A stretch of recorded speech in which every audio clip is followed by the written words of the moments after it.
Welcome, everyone. Thank you very much for joining us today.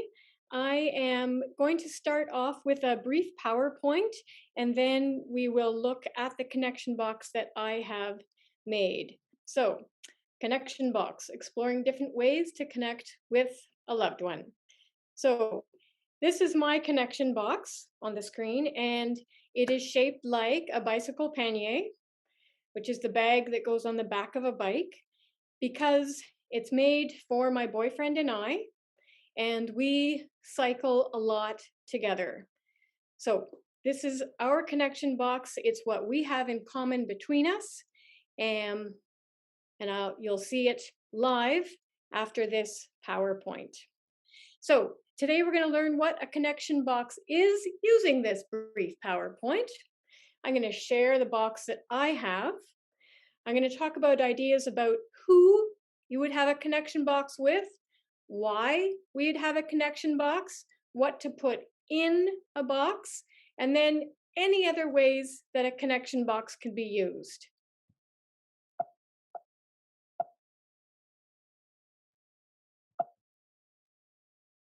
Okay, so the concept of a connection box is to use multiple mediums to spend relationship time with a loved one or loved ones, because it doesn't have to be just two people. And anyone can use this sort of box with anyone. So a grandparent could use it with a grandchild or a grandniece or nephew. We could use it with a child, an adult child, a child. We can use it with a spouse. We can use it with a friend. We can use it with a group of friends. And finally, it can be used if you are a caregiver of someone. If you're a caregiver of a spouse or a parent or an aunt or an uncle or cousin or whoever. So it can be used with people older, same age, younger than us. It's designed to be able to connect with people across the age spans and also across whatever level of intellectual capacity someone has. So a little child to someone who may be having a dementia or a Parkinson's or an Alzheimer's. So it covers the whole spectrum, and it's a way to connect across that spectrum. And then what goes in it is our imagination is the limit, so it's absolutely limitless, but it's bound by and grounded by the person that we're sharing it with and that relationship. That's what guides what we put in the box. Okay, so let's just look at the mediums that are used inside the box. So first, the senses. And that would be what we can see, smell, taste, hear, and touch.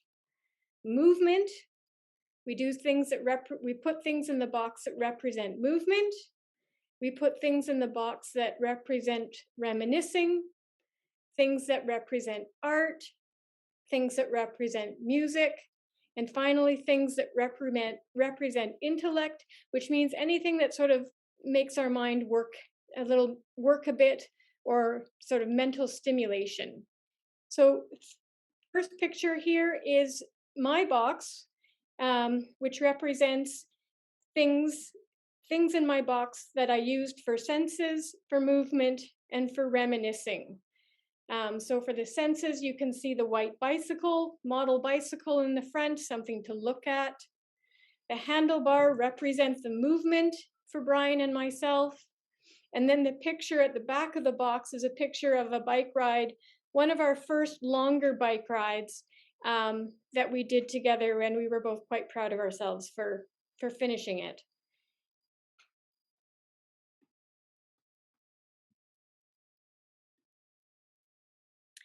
Senses. So as I've already said, in the box, we put something that has a smell, something we look at, something we touch, something we taste, and something we listen to.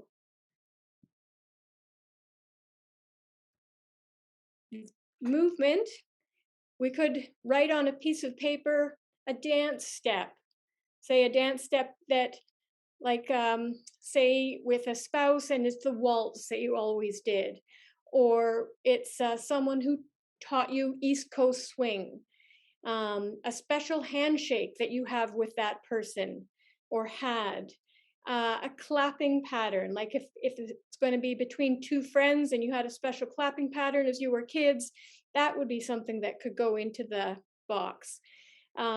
If whoever you're connecting with, sports was very important to that person, or sports is very important to the two of you, then anything that represents the sport that you two hold in common.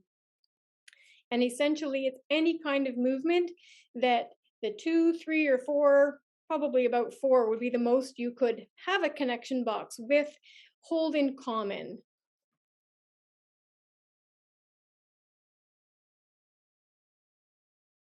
Okay, art.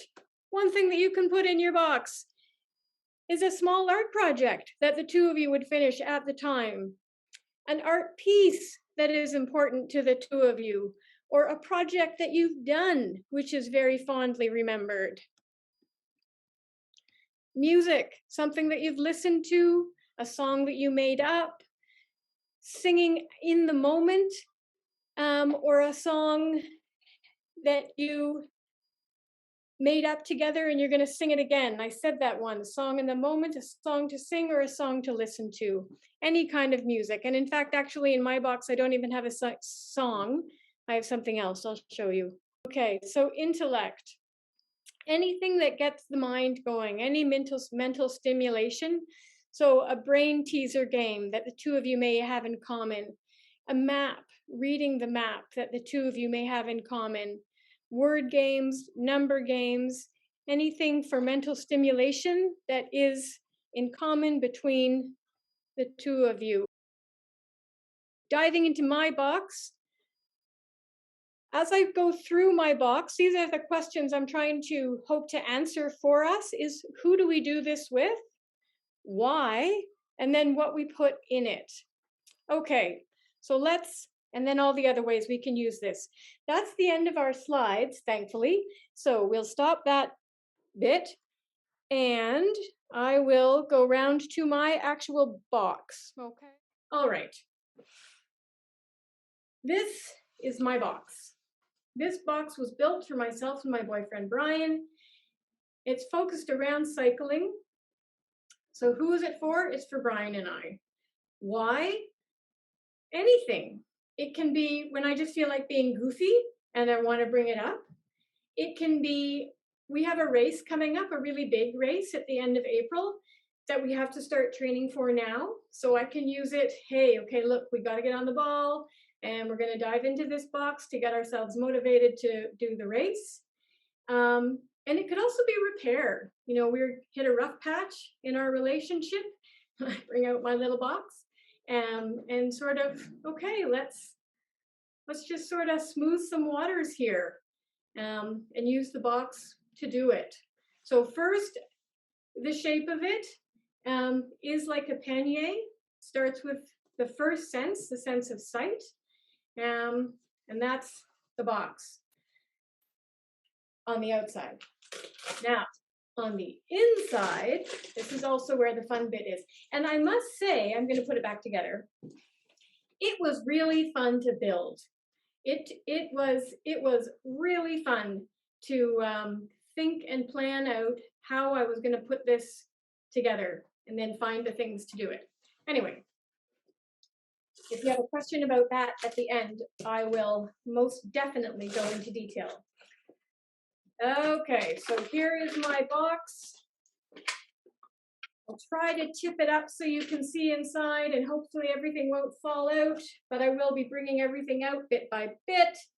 Okay, there it is. All right, so we're going to start with the senses. So first thing I have is the sense of smell, and in this little box, in this little bottle, is bike grease. We maintain our bikes, and grease, an essential part of bike maintenance, and it is something that the two of us hold in common together, and it's from the sense of smell. I don't even have to take the lid off because you can just smell the bike grease through the little plastic container, but smell. Okay, then I have touch. This is an inner tube. We change out our tires each season for winter and summer. Touching the inner tube, it has a distinct feel. The rubber is very distinct. The valve is distinct. So it has a touch that is unique to both of us. Sight. In addition to the box itself, this is my little model bike. And handy added bonus, this model bike, which is sort of functional, Brian gave me. There's my little model bike that was given to me by Brian. So it's my sense of sight for our common piece between us. This is a date. In this container is a date. It's a wee bit stale. But dates are great cycling food. And so when we have long races or long rides and we have our little food in our pockets, often one of the foods we're carrying is a date. So the sense of taste between the two of us for the date.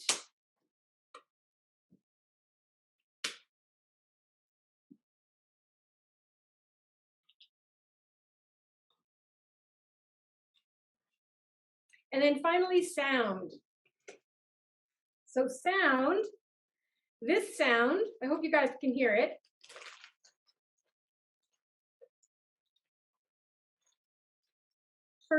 For Brian and I, this is the best sound because after we've been slogging through mud or wet grass, this is the sound of gravel, which means the riding is much, much easier and we are both much, much happier. So that's a nice connection. That's the sound sense for us. All right, movement. In my bike, I have a handlebar. Guess why? Cycling. But I can do this anyway. You know, I can dance in front of him with my handlebars. He can have one end of the handlebar and I can have the other, and we can dance back and forth with us. I can just be goofy and sort of model going down a hill. I can model slogging up a really big hill. But the handlebar facilitates movement. It's common to us. It's a good connection. And finally, I hope these are going to be visible. There might be a bit of glare off them, but I have a series of pictures. I've blown them right up. They're beautiful pictures, most of which Brian took, but they are of things that we have done together. Little various cycling adventures in different parts of the province and in different parts of the continent. I'll just show one more. So there are 3 pictures of 3 distinct activities that we have done that were great. And then we have pictures of them to remember. And then even from the picture, you remember all sorts of other things. But that's the reminiscing piece, using pictures. So, art.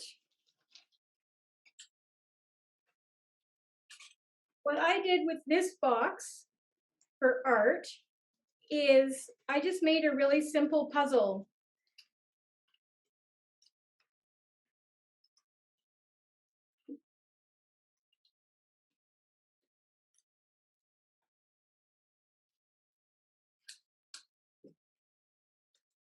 Just like that.